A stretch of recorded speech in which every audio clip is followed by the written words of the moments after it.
As crianças até 10 anos podem se dirigir às salas para que elas ouçam o Evangelho, na linguagem que eles possam compreender. Atos dos Apóstolos, capítulo 3. Atos dos Apóstolos, capítulo 3. Atos dos Apóstolos, capítulo 3. Nós estamos dando seguimento à nossa série de exposições Somos Pedro. Atos dos Apóstolos, capítulo 3, de 1 a 10. Ouça com temor e tremor a palavra de Deus que nos diz assim: Pedro e João subiam ao templo para a oração da hora nona. Era levado um homem coxo de nascença, o qual punham diariamente à porta do templo, chamada Formosa, para pedir esmolas aos que entravam. Vendo ele a Pedro e João que iam entrar no templo, implorava que lhe dessem uma esmola. Pedro, fitando-o juntamente com João, disse: Olha para nós.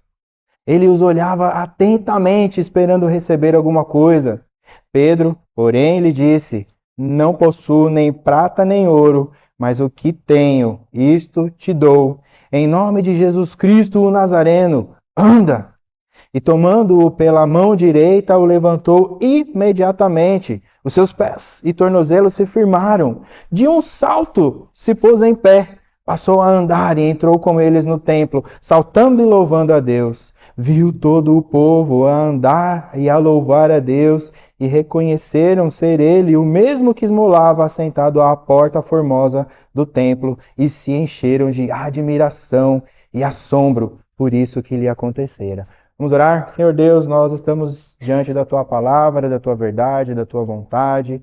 Que o Senhor fale ao nosso coração. Nos ajude, Pai, não só a compreender a Tua palavra, mas principalmente aplicá-la em nossa vida todos os dias, Pai, a fim de que sejamos cada vez mais próximos do Senhor e parecidos com o Teu Filho.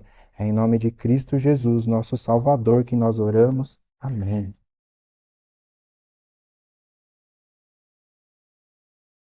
Assim como em toda a série de Somos Pedro, é necessário nós entrarmos no contexto. Apesar de nós já tivermos passado pelo livro de Atos, a gente precisa relembrar algumas coisas. O que está acontecendo aqui? Jesus Cristo havia caminhado com seus discípulos por 3 anos. Dos 70, 11 estavam com ele neste momento, os 11 fiéis. Após a ressurreição, Cristo então os convoca para Jerusalém e ele é assunto ao céu. Cristo então, subindo ao céu, lhes dá uma ordem. Ordem não, uma promessa. Recebereis poder ao descer sobre vós, perdão, o Espírito Santo, para serem as minhas testemunhas em Jerusalém, Judéia, Samaria e confins da terra. Eis que estarei convosco até o fim dos séculos. No capítulo 2, nós vemos essa promessa sendo cumprida. O Espírito Santo é derramado sobre aqueles 120. De 11 já pulamos para 120. Em oração, numa casa, o Espírito Santo desce e lá eles passam a falar em outros idiomas as maravilhas de Deus. Mas aqui a gente já vê uma mudança. Alguma coisa já começa a destoar. Um certo Pedro, que antes estava sempre agindo com impetuosidade, dessa vez agora cheio do Espírito Santo, sabedoria, domínio próprio, coração realmente temente a Deus, prega. Havia acusação de que aqueles homens estavam bêbados. Pedro então se levanta, tem bêbado aqui, coisa nenhuma não. Vocês mataram o Cristo Jesus, o autor da vida, e vocês precisam se arrepender. Rapidinho, rapidinho, 3.000 convertidos. Belo, maravilhoso. Outro Pedro. E agora a gente começa a viver um dilema. Porque se antes Pedro era desculpa, afinal de contas, Pedro até agora estava oscilando. E a gente olhava para Pedro e falava assim, puxa vida, ainda bem que tem Pedro na Escritura. Porque eu tô igual a ele. Tem hora que eu tô aqui, tem hora que eu tô aqui, tem hora que eu mato e morro por Cristo Jesus, tem hora que eu quero fugir dele, não quero saber de nada. O problema é que agora derrama o Espírito Santo. O problema é que agora Pedro não é mais conforto para o nosso coração pecaminoso. Pedro agora passa a ser exemplo para a nossa vida. Mas algo aconteceu com Pedro. Não foi do nada. Houve um preparo. Pedro caminhou com Cristo Jesus. Mais do que isso, Pedro agora está transformado. O que isso significa? que é possível mudar, é possível estar cheio do Espírito Santo, é possível ter o fruto do Espírito vivendo na nossa vida, é possível ter amor, alegria, paz, longanimidade, benignidade, bondade, fidelidade, mansidão, domínio próprio. Quando a gente olha em Gálatas 5, o fruto do Espírito, a gente fica imaginando que é de pouquinho, né? Ah, é uma coisa só. A gente vai ver durante a exposição do texto que o Espírito Santo dá muito mais para a gente. O Espírito Santo na vida do crente é algo maravilhoso. Sabe, criança, quando ganha presente, às vezes a criança não está nem aí para o que tem dentro da caixa. Mas quando você pega uma caixa toda enfeitada, com um laço grande, a criança fica doida. Ela quer abrir, às vezes ela se decepciona, tem um tênis lá dentro, ela quer brinquedo. O crente com o Espírito Santo é desse jeito. O que será que o Espírito Santo vai me dar? Ele distribui os dons. Qual será o dom que o Espírito Santo me deu? Senhor, me ajuda a achar. E a gente, por vezes, fica buscando só esses dons, quando o Espírito Santo dá muito mais para a gente. Nós vamos caminhar hoje. O tema do nosso sermão é: o que mais o Espírito Santo nos dá? O que mais o Espírito Santo dá para a nossa vida? Além de amor, alegria, paz e tudo que vocês estão ouvindo desde cedo. O que mais o Espírito Santo nos dá? A proposta de hoje é um sermão um pouco diferente. Eu não vou dividir ele em pontos, nós vamos fazer uma panorâmica com os detalhes de todos os acontecimentos e ao final nós faremos duas aplicações para a nossa vida. Então, o verso primeiro já começa dizendo: Pedro e João subiram ao templo para a oração da hora nona. Pedro e João, João e Pedro. Se eu tivesse mais filhos, né? Ia ser João e ia ser Pedro. Porque o duplinha que dá certo. Aqui a gente colocou junto, Deus colocou junto. O que fugiu, o que negou, com o que ficou com Cristo Jesus até o final. Quando Jesus diz para João, João, cuida de Maria, Maria, cuida de João, esta é a tua mãe, este é o teu filho. João então caminhou com Cristo durante toda a fase. Enquanto isso, Pedro estava amargurado, porque havia negado Cristo Jesus. Mas agora eles estão juntos, dupla dinâmica, sem olhares estranhos, sem cobrança, sem se achar melhor um do que o outro. Ó, Pedro, eu estava lá, você não estava não. Pedro deu um jeitinho, João, na verdade, deu um jeitinho. Quando nós lemos o Evangelho de João, a gente vê lá, né? O discípulo que saiu correndo e chegou na frente, o discípulo amado. João dá um jeitinho de dar uma cutucada em Pedro, né? Mas os dois estavam juntos, trabalhando em unidade, servindo a Deus, cumprindo o que eles deveriam de fazer. João era o do amor, Pedro era o impetuoso. Melhor parceria já feita. Enquanto um avançava, o outro segurava. É o policial bom ou o policial mau? Certinho, certinho. Raça de víboras, mas precisa ser com amor. Olha só que dupla. Não à toa, 3.000 vieram, depois mais 2.000 e chegamos a 5.000 e cresce, cresce, cresce. E cada dia Deus vai acrescentando os seus à sua casa. Glória a Deus pela transformação de Pedro. Glória a Deus que o Espírito Santo nos transforma também. Os versos 2 e 3 relatam o avistamento de um coxo de nascença. O mendigo estava ali há 40 anos pedindo esmola. Pensa comigo, 40 anos esmolando. Aqui a gente precisa entrar um pouquinho no contexto judeu da época. Para uma criança que nascia com algum tipo de deficiência, era praticamente uma sentença de morte. No mundo pagão era muito fácil de resolver. Pegava a criança e jogava lá no deus Moloque, tacava fogo nela, havia o sacrifício da criança. Essa não serve, essa daqui não vai ser um bom soldado, não vai fazer... Joga fora. Mas, para o judeu, isso era sacrilégio. Eles não poderiam jamais matar. Não matarás, diz o mandamento de Deus. Não é nem a criança, nem o adulto, não pode. Sacrilégio. O que faria então? O que era feito com essas crianças? Não tinha outra coisa. Eram famílias simples, famílias que dependiam da agricultura. Aliás, dependiam daquele filho crescer para continuar sustentando a casa.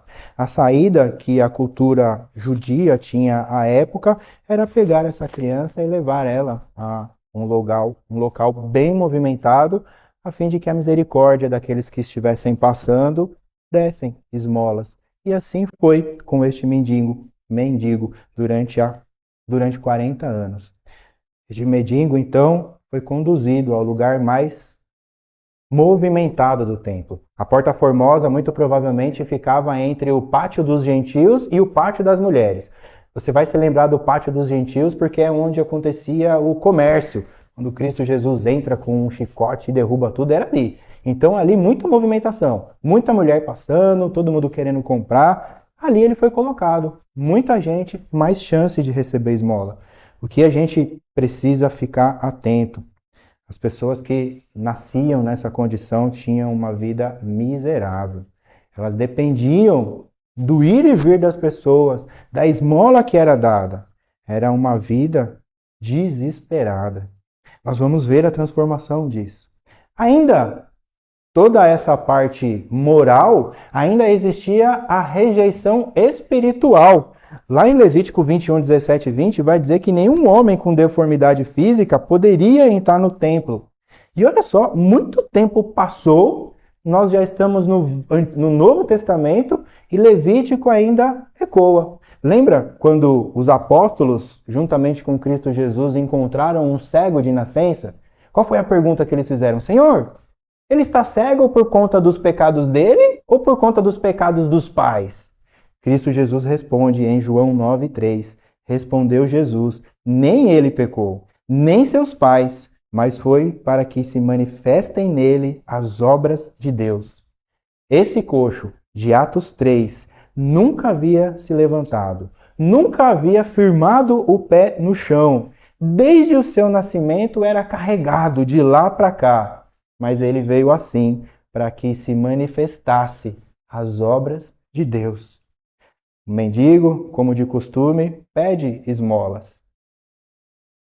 Era levado um homem coxo, verso 2, era levado um homem coxo de nascença, o qual punham diariamente à porta do templo chamada Formosa para pedir esmola aos que entravam. Mas nesse dia foi diferente. Não foi como todos os dias. Dessa vez, o mendigo não só pedia, o texto diz que ele implorava. Por que será que esse mendigo estava implorando por esmolas? Muito provavelmente porque era a hora nona, ou seja, era a última oração do dia. Acabou aquele momento, todo mundo ia para casa. O judeu 6 horas já estava jantando para dormir. Ou seja, se ele estava implorando pela esmola, muito provavelmente ele passou o dia todo sem receber nada. E por isso a vida miserável, de dependência daqueles que passavam.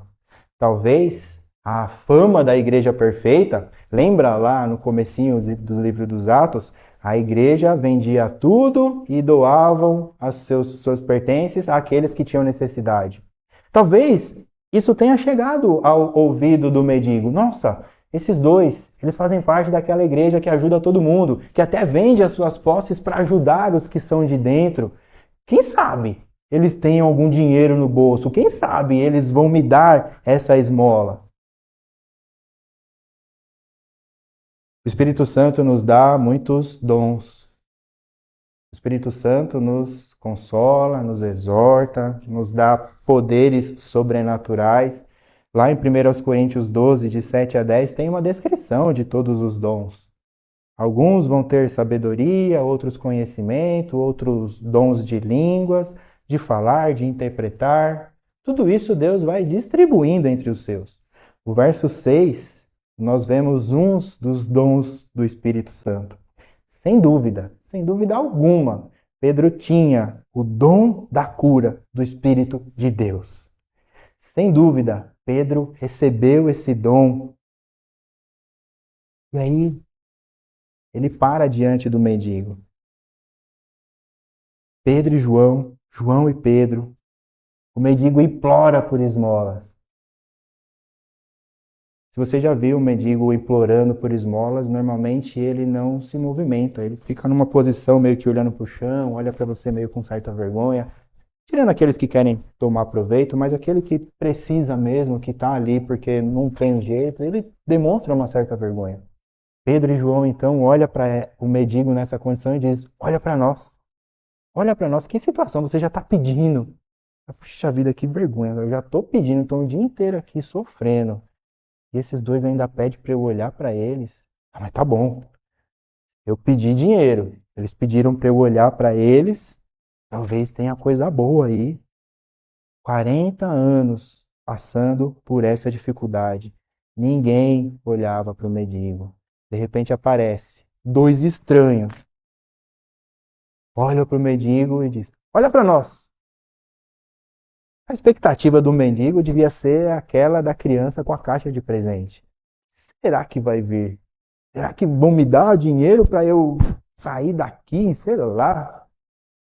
E aí Pedro desarma o mendigo. Eu não tenho dinheiro. Nem prata, nem ouro. Dois desconhecidos me fazem levantar o rosto, olhar para eles, só para me dizer que não tem dinheiro. Eles estão querendo brincar com a minha cara. Eles estão querendo me colocar para baixo. O meu problema não está fazendo comoção no coração deles. Eles estão olhando para mim como todo mundo olha. Passa direto aqui, o que sobra fica na minha jarrinha, na minha tigelinha. Mas não. Esse mendigo não fazia ideia do que viria pela frente. Porque Pedro tinha o dom de Cristo Jesus.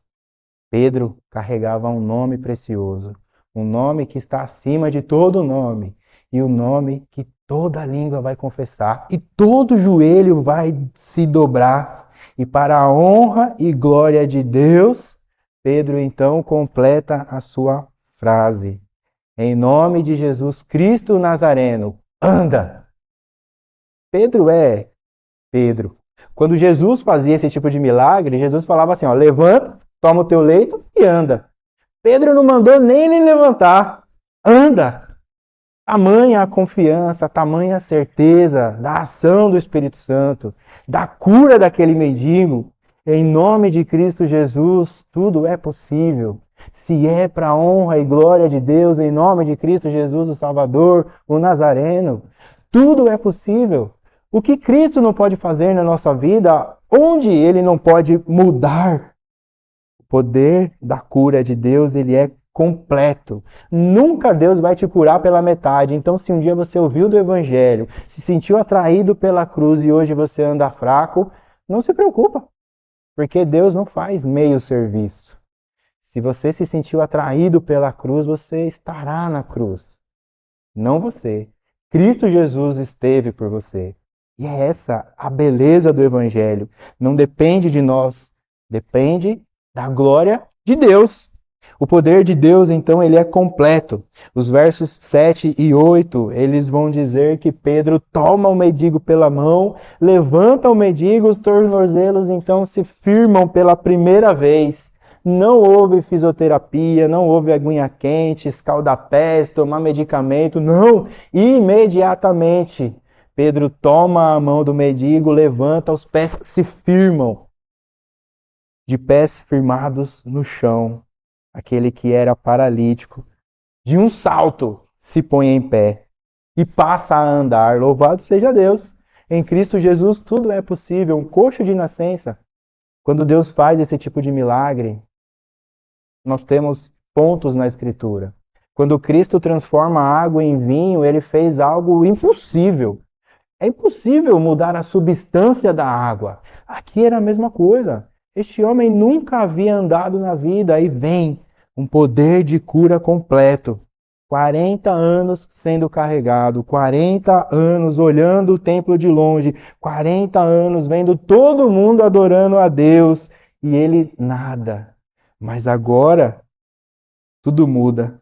No primeiro instante que este homem consegue ficar em pé, no primeiro instante que ele sente firmeza ao tocar o chão, esse homem não faz outra coisa a não ser se dirigir ao templo. É a hora de adorar a Deus. É a hora de reconhecer que realmente Deus está cuidando de cada um de nós. Dentre todas as coisas que esse mendigo poderia ter feito neste momento, ele escolheu adorar a Deus. Ele poderia ter saído, contado à família, mostrado aos sacerdotes que estava purificado, curado e agora poderia entrar ao templo. Não! Importava adorar a Deus. De um salto se pôs de pé. Diante de tudo que poderia ser feito, ele escolheu adorar a Deus. Louvado seja a transformação que o Espírito Santo faz no nosso coração, quando coloca como prioridade adorar a Deus. Os versos 9 e 10, eles apontam para o resultado do milagre. A gente precisa entender que milagres não têm o objetivo de converter ninguém. Nós não vemos conversões na Escritura devido aos milagres. Os milagres reafirmavam o que o Antigo Testamento dizia acerca do Messias. Quando os discípulos de João Batista vão até a prisão, conversam com João Batista dá uma ordem aos seus discípulos. Vai lá, conversa com Jesus, pergunta se é ele mesmo aquele que haveria de vir. Os discípulos então vão até Jesus e qual a resposta que Jesus dá? Vocês não veem os sinais? Os cegos veem, os coxos andam. É o Velho Testamento escancarado na frente de qualquer um. Os milagres, então, não têm o objetivo de converter alguém. Se você está esperando um milagre, se você está esperando ver um milagre ou participar de um milagre, você precisa se converter. Porque o milagre é só para aquele que acredita em Cristo Jesus, porque senão você vai ver um milagre e não vai acreditar. Você vai achar que é obra de qualquer outra coisa. Ah, não, esse câncer aí sumiu porque a ciência... Não, sumiu porque é milagre. E se a gente conseguir explicar, deixa de ser milagre. A gente precisa crer que Deus e o Espírito Santo é capaz de fazer todas as coisas. Para isso, para você crer nos milagres, para você crer no Espírito Santo, você precisa ouvir a palavra de Deus. É a palavra de Deus que vai ser o meio pelo qual o Espírito Santo vai sussurrar no seu ouvido que você é miserável pecador e depende da graça de Deus. É ouvindo a palavra que o Espírito Santo trabalha na nossa vida. Todos conheciam aquele coxo. Todos. 40 anos. O milagre enche o povo de assombro. É isso mesmo. Enquanto o milagre na vida do crente transforma a vida dele, o mundo só vê assombro. Juntou um monte de gente em cima do mendigo. Em cima de João, em cima de Pedro. A sequência do texto, Pedro então começa a pregar. Pedro fala de Cristo Jesus. Mais uma vez, Pedro vai evangelizar aquele povo. Se antes tinha sido 3.000, aqui vem mais 2.000. Lembra? Lugar bem movimentado, a última oração do dia. Todos os judeus estavam lá para cumprir a lei. O coxo ficou na expectativa de saber o que viria de Pedro e João. E quanto a nós? Nós estamos na expectativa para saber o que mais o Espírito Santo pode nos dar? O que mais o Espírito Santo pode nos dar? Primeira aplicação para a nossa vida. O Espírito Santo nos ajuda a seguir a vida de maneira diferente. O Espírito Santo nos ajuda a seguir a vida de maneira diferente. Pedro e João, eles não deixaram de cumprir as suas obrigações. Era esperado que todo judeu fosse ao templo orar 3 vezes ao dia. Pedro e João, mesmo cheios do Espírito Santo, mesmo produzindo sinais, prodígios, Pedro acabara de converter 3.000 homens. Pedro perdeu a chance de criar um canal no YouTube e fazer fama. Mesmo cheio do Espírito Santo, cheio do dom de Deus, cheio de cura, cheio de milagre, ainda assim eles continuaram a cumprir as suas obrigações. Assim eles fizeram, mas, mais uma vez, tem algo estranho aqui. É esse o Pedro que a gente está acompanhando aí há 2 meses? Vocês se lembram quando Pedro estava envolvido em oração, o que acontecia? E Jesus subia no monte para orar, e quando ele descia, o que Pedro estava fazendo? Estava lá, fervoroso, glória a Deus, aleluia, louvado seja Deus. Ele estava dormindo. Ele estava dormindo. Agora não. Agora Pedro está transformado, cheio do Espírito Santo. Não tem mais essa de parar para dormir, não. Pedro agora está orando no templo, bonitinho, como era esperado de se acontecer. Louvado seja o Senhor pela transformação que Ele faz no nosso coração, quando nos obriga a orar. A oração na vida do crente é o arroz com feijão. A gente precisa ter isso. A gente precisa ter o desejo de orar, de colocar diante de Deus os nossos problemas, a nossa alegria, exaltar o nome de Deus. Acorda de manhã, começa a exaltar Deus, Deus maravilhoso, bendito, poderoso. Aí quando você vai falar dos seus problemas, você fala, eita, esse Deus já resolveu, já pra lá, nem tem mais problema para falar, não. Senhor Deus, louvado seja o Senhor pela minha vida, louvado seja o Senhor por tudo que acontecer, cuida do jeito do Senhor. A Escritura diz que nós podemos colocar os nossos pedidos diante de Deus. Façamos isso com ousadia. É curioso ver como cada cristão reage ao seu batismo. Para alguns, eles são marcados, né? O dia do batismo é um dia maravilhoso. Outros nem lembram. Normalmente isso acontece com quem já nasce na igreja. Fala, como é que foi seu batismo? Fui lá. Outros lembram perfeitamente do dia, mas não percebem nenhuma diferença em relação à experiência. Nem um arrepio, nem nada. Eu estou nesse último grupo. Quando eu fui batizado, não teve arrepio, teve um chorinho de leve, né? A grande verdade é que quando eu me batizei foi quando eu fiz 18 anos. Quando eu fiz 18 anos, eu recebi boleto para pagar. Quando eu me batizei, caiu sobre mim o peso de ser discípulo de Cristo, pregador do Evangelho. A gente vai amadurecendo.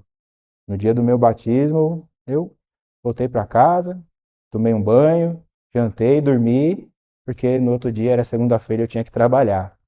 Mas Deus vai trabalhando na nossa vida. Eu queria que tivesse diferente. Eu queria, de verdade, ter tido uma experiência batismal impressionante. A grande verdade é que depois do meu batismo, até hoje eu sofro. Eu sofro porque depois do meu batismo, eu comecei a enxergar o mundo de outra maneira, sem nenhum tipo de experiência. Mas eu comecei a ver a miséria das pessoas. Eu comecei a ver como as pessoas fogem de Cristo Jesus, como as pessoas não querem assumir responsabilidade, como as pessoas por vezes preferem viver na mordomia do que servir, pessoas que não querem ser amigas de Deus. Quando nós recebemos o Espírito Santo, nós temos uma vida transformada. Talvez este tenha sido a maneira que Deus fez eu sentir, experimentar o batismo. O que eu estou dizendo é o seguinte: se você está transformado pelo Espírito Santo, se de verdade aí dentro do seu coração tem um paráclito, se de verdade o Espírito Santo está no seu coração, você passa a enxergar o mundo de forma diferente. Quantas vezes Pedro e João devem ter passado por esse mendigo? E é impressionante. Quando a gente para estudar o texto, a gente acaba pegando alguns comentários. E louvado seja Deus, eu consegui comprar uma coleção de comentários. Comentários bons mesmo. E é impressionante como todos eles tocam nesse ponto, né? Nossa, mas que do nada, um dia, Pedro e João devem ter passado por esse mendigo aí 40 anos. 40 anos passando do lado do coxo. Talvez nunca tivessem dado esmolas. A aplicação para a nossa vida é por quantos coxos espirituais você passa todos os dias na sua vida. Talvez você tenha um vizinho, talvez você tenha um irmão que está gritando, implorando, preciso de ajuda. Mas a gente olha com olhares presbiterianos. Somente a graça, somente a glória, somente Cristo. A gente acaba não deixando o Espírito Santo agir na nossa vida. Aí eu reclamo de carona, eu reclamo de ceder a casa para alguém, eu começo a reclamar de um monte de coisa. Quando o que a Escritura diz é para sermos hospitaleiros, para sermos amorosos.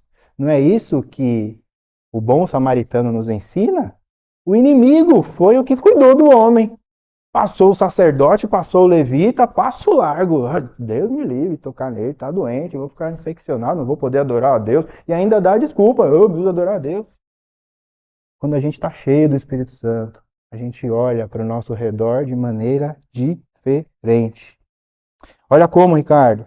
Olha, vocês estão ouvindo desde manhã. Amor, alegria, paz, longanimidade, bondade, fidelidade, mansidão, domínio próprio.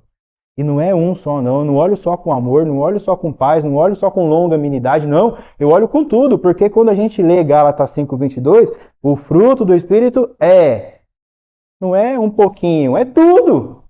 E aí a gente diz que não consegue. E aí a gente vai para Romanos 14:15 e Paulo diz que a gente consegue. Sabe qual é o problema? A gente não quer se indispor, a gente não quer arrumar trabalho. Ai, não vou nem perguntar se está tudo bem, porque vai que ele fala que não está bem. Aí eu vou ter que orar com ele, eu vou ter que jejuar com ele, eu vou ter que caminhar com ele, eu vou ter que ir na casa dele. Quem quer deixar de ir ao shopping para passar uma tarde com o irmão? A gente precisa olhar ao nosso redor de maneira diferente. É um único dom. É o fruto do Espírito. É o fruto do Espírito. É o único dom. É o dom que Deus nos dá. Todos nós. O que mais o Espírito Santo nos dá? O Espírito Santo nos ajuda a seguir a vida de maneira diferente, mas o Espírito Santo também nos dá ousadia e poder. Agora sim. Eita glória, dá para ver Pedro completamente mudado. A ousadia e o poder que o Espírito Santo nos dá é para todas as áreas da nossa vida. É para cuidar do irmão, é para cuidar do lar, é para cuidar do casamento, é para cuidar dos filhos, é para cuidar dos pais no momento que tem que cuidar dos pais, é para cuidar daqueles que estão ao nosso redor. E não é só para cuidar, é para viver uma vida diferente. Porque se eu recebi o meu batismo, se eu sou cheio do Espírito Santo e continuo vivendo igual, tem alguma coisa estranha. Eu preciso começar a repensar se eu estou vendo o mundo de maneira diferente. O Espírito Santo nos dá ousadia e nos dá poder. É o Espírito Santo que nos ajuda a sermos dependentes de Deus.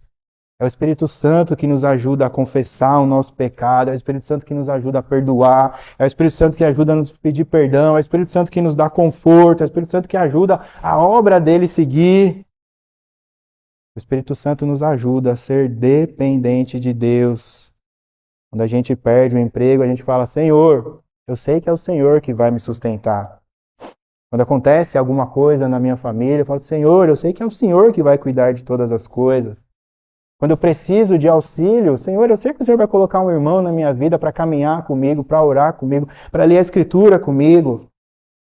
E aí, se for necessário pedir perdão, eu peço perdão, porque agora eu olho a vida de uma maneira diferente. Se eu precisar perdoar, agora eu perdoo, porque eu olho a vida de uma maneira diferente. Se eu precisar ser tratado, eu vou ser tratado, porque agora eu olho a vida de uma maneira diferente.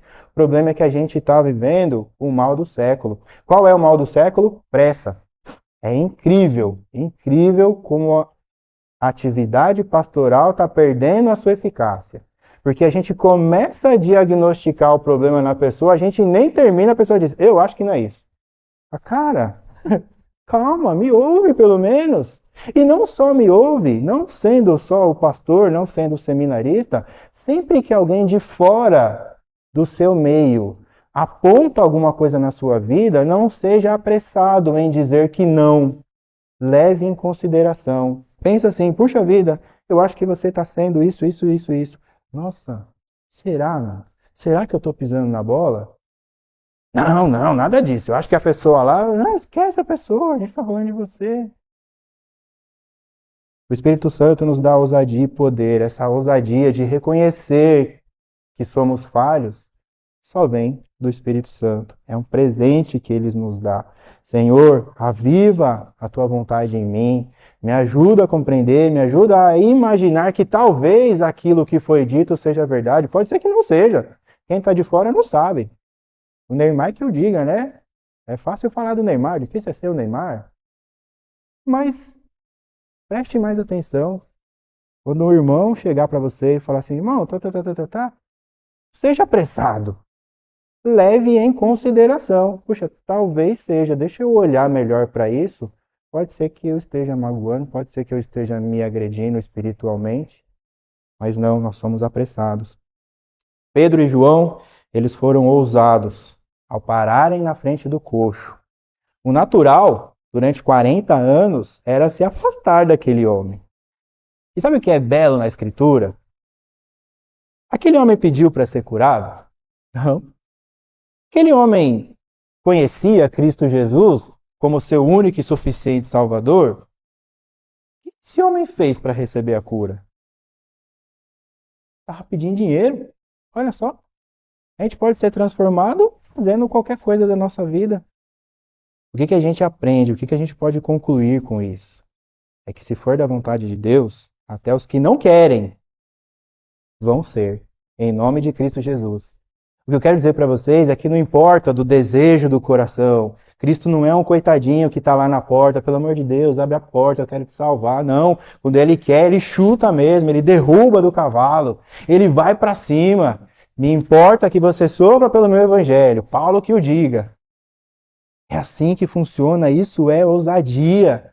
E aí, o ex-coxo imediatamente foi louvar a Deus, porque o propósito de um milagre, o propósito de nós orarmos por alguém é a glória de Deus. A gente não vai orar para que alguém seja salvo, para que alguém seja curado, para ele viver na bebedice, viver no mundo de vício, não. A gente vai orar para essa pessoa ser regenerada.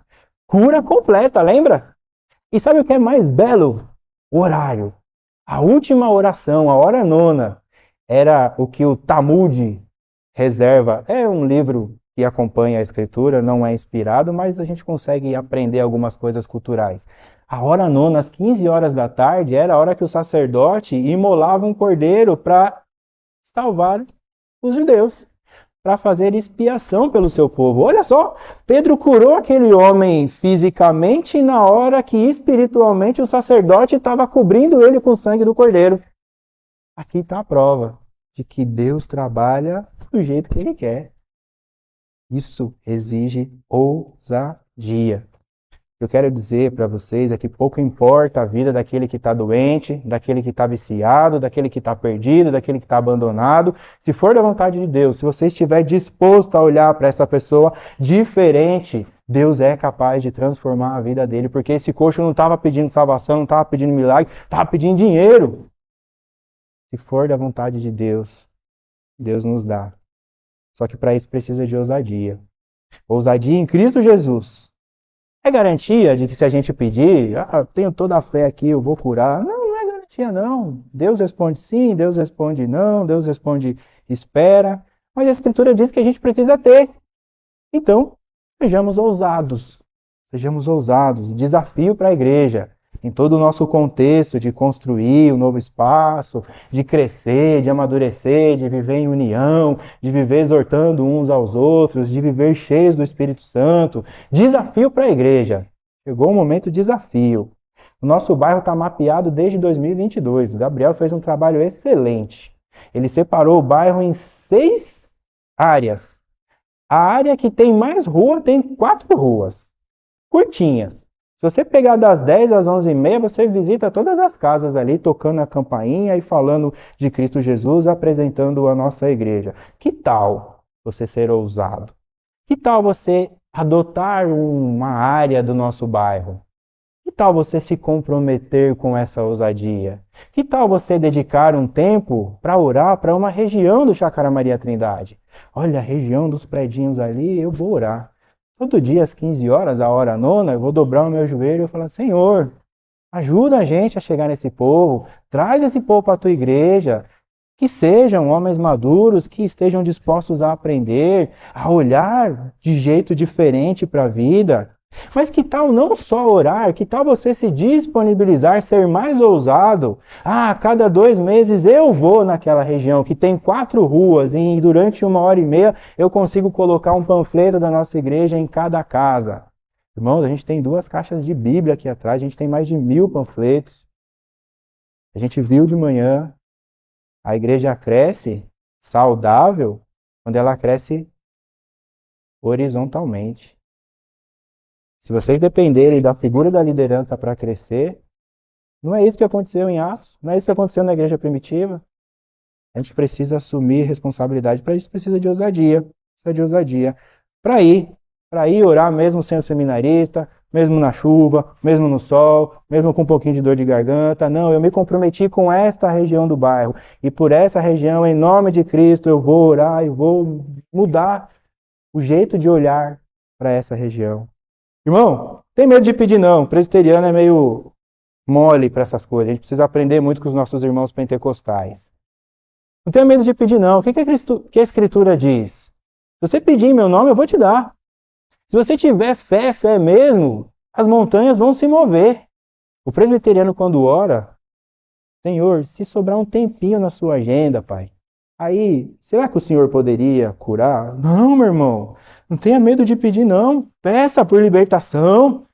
Libertação, seja lá do que for, do vício. Peça sabedoria, peça mansidão. Peça para ter hospitalidade, amor, alegria, paz, benignidade, tudo mais que a gente está ouvindo.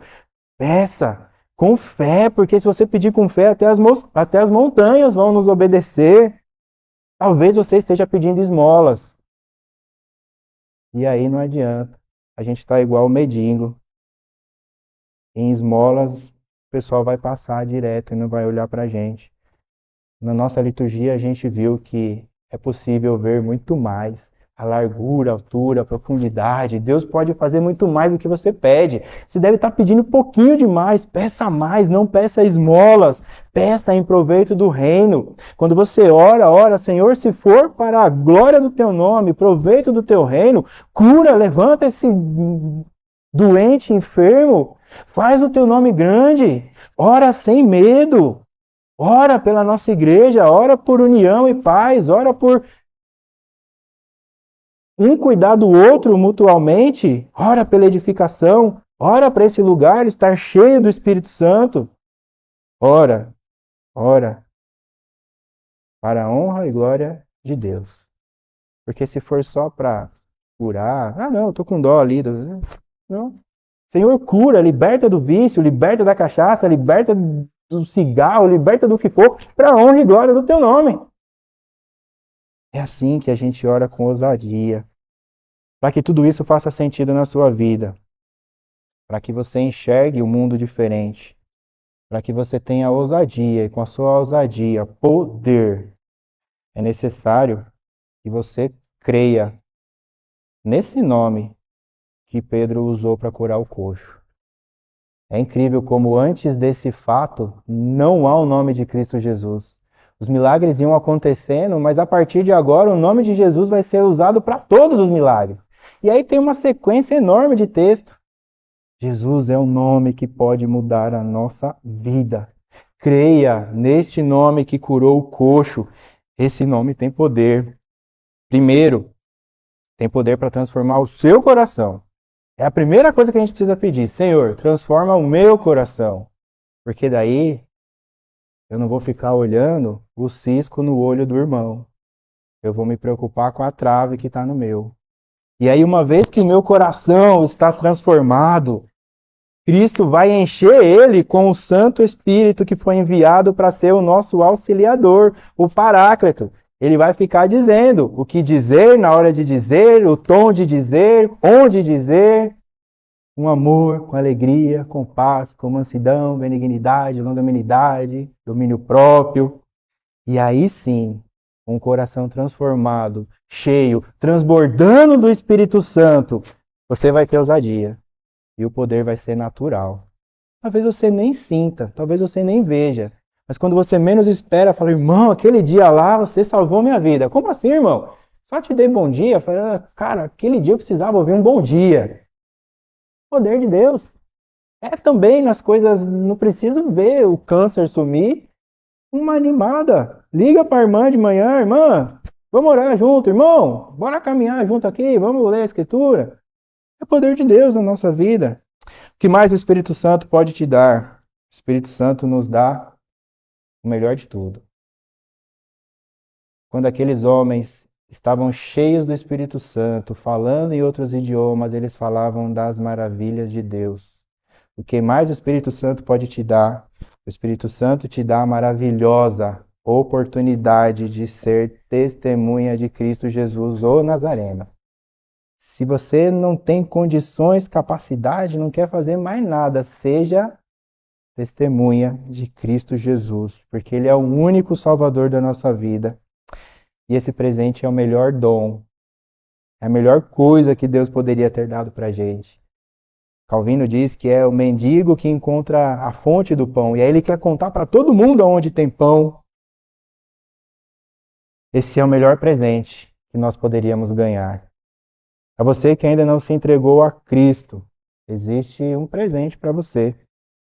Existe um presente que pode acalmar o teu coração, preencher o teu vazio, te dar amor, alegria, paz, benignidade, bondade, fidelidade, mansidão, domínio próprio. Entregue a sua vida a Cristo Jesus. Não deixe o tempo passar. Tenha o desejo de olhar para as coisas de modo diferente. Você recebendo Cristo, você vai ter ousadia. Você tendo ousadia, você vai ter poder. Poder para o proveito do reino de Deus. Veja o mundo diferente. Tenha ousadia. Se o Espírito Santo está em você, você tem poder. Vamos ficar de pé para a gente orar?